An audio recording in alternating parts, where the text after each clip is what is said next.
Welcome back, YouTube and molders out there. This is Dave Lucas with Injection Molding Skills and More. So today's video is actually going to go over troubleshooting shot-to-shot variation part weight. Okay, so think about that. A lot of molders have this issue.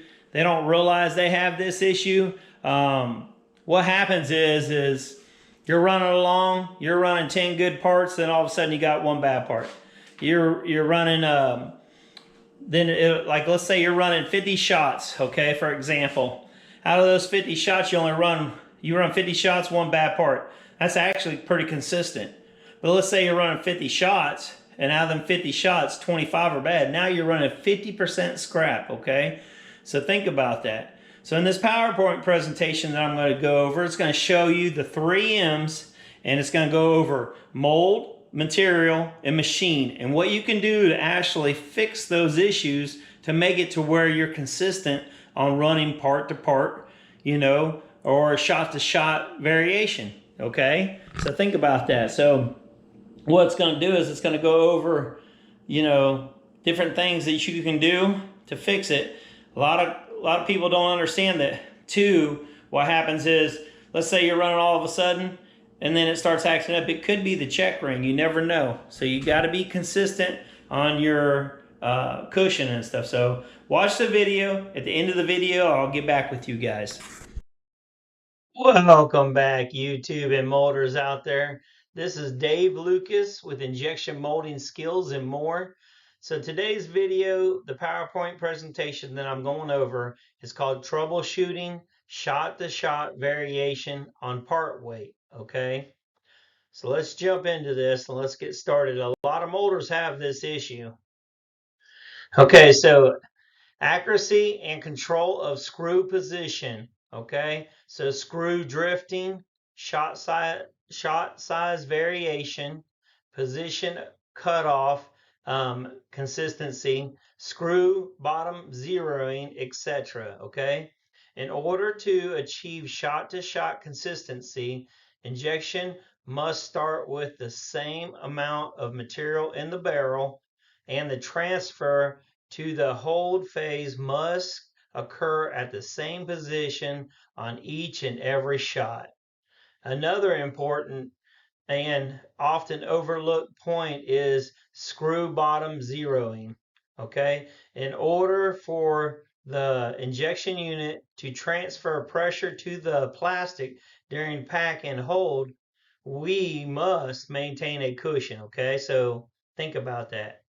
If the screw bottom zeroing is off, the molder may not be maintaining a cushion, resulting in short shots and dimensional variation. Okay, so sometimes you might want to check your screw, run it all the way forward to make sure it's going to zero, make sure it's showing zero position every single time, moving the screw back and forth several times and checking this. Okay, so think about this whole concept right here.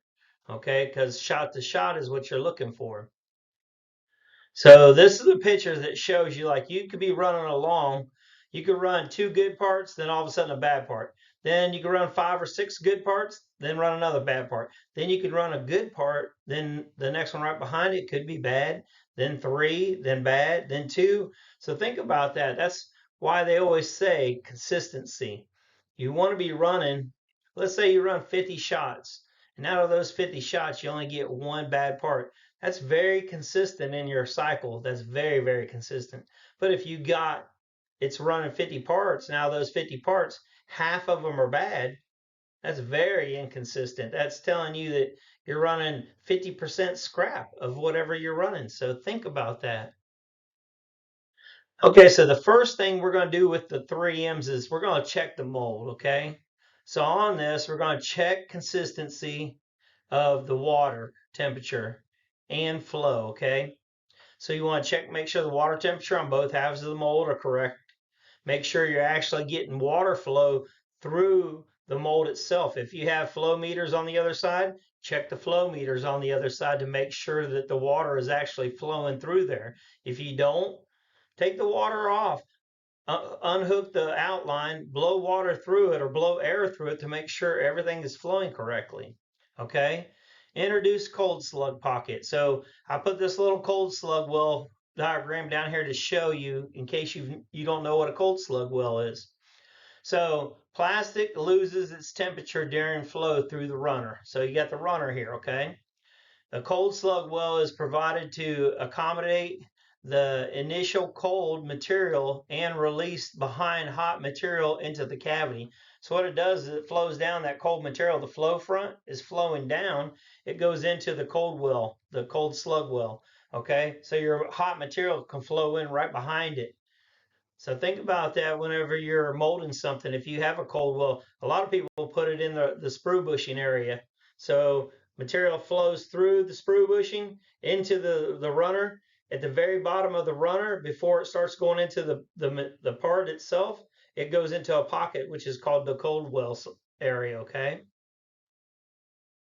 The material side. So this is what you can do for the material side.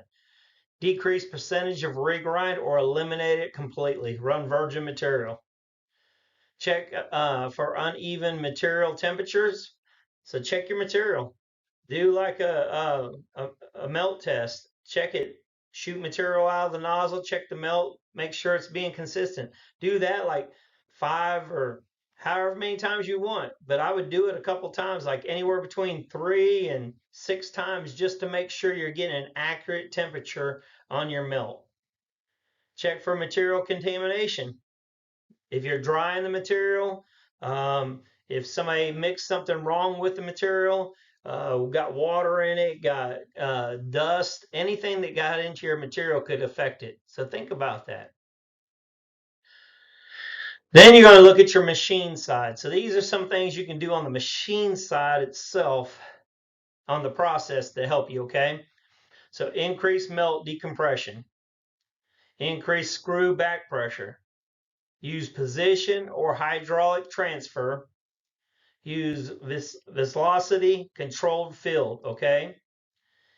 Increase cushion by shot size, increase pack and hold pressure, increase pack and hold time, increase injection pressure, increase injection high time, increase barrel temperatures, check sealing surface of nozzle radius, so the radius, seat, and the body of the nozzle to make sure all those are correct.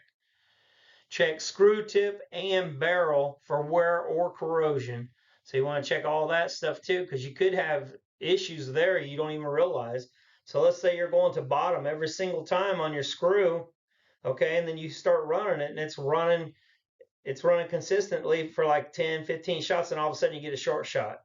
Watch that screw and see if it's going to bottom. If it's not going to bottom, maybe you got an issue with the check ring. Maybe you need to do, a dynamic gate freeze study, or dynamic check ring study is what I want to say. So what you'll do is you'll make sure that you freeze off the nozzle, shoot it forward. It should just hit. It should never go nowhere. If it does go somewhere, then your check ring is probably bad or something's damaged up in there or something, because now you're not holding a cushion like you're supposed to. You could hold a cushion. You could be running for like 10, 15, 20 shots and the cushion's fine. Then all of a sudden you have one that goes to bottom. Then you run it again, another so many, then it goes to bottom. Like I showed in that picture before. It could be anywhere. You could run 10 good ones, then one bad. One bad one, then one good one. One good one, then 3 bad. So you got to think about that. So you got to constantly watch that position of the screw and stuff. So think about that the next time you got issues to where they're saying, hey, we got short shots here. We're getting them throughout the day. Could be on the press side. It could be the screw and barrel. Think about that. I hope you guys enjoyed this little PowerPoint presentation on shot-to-shot variation part weight. Please smash that like button. It helps the channel. And please like, share, and subscribe. I do appreciate all the support to the channel, guys. Okay, guys, I hope you guys enjoyed that PowerPoint presentation. I hope it was informative. and you learned something from it. That's the whole point of me doing these videos, is for you guys to learn something from me. I'm learning stuff from you. I learn stuff every single day as a molder. If you're not learning something new every single day, then you're not growing as a molder, I think. But hey, who am I? I do appreciate all the support to the channel. If you have any comments or any suggestions, please put them down in the comment section for me so I can look at them and you know, go by that. Like I said, I appreciate the support to the channel. Please like, share, and subscribe. Smash that like button down there for me. It does help the channel, and it does help other molders find this channel. So if you could, please support me. I appreciate all the support. Till next time, peace.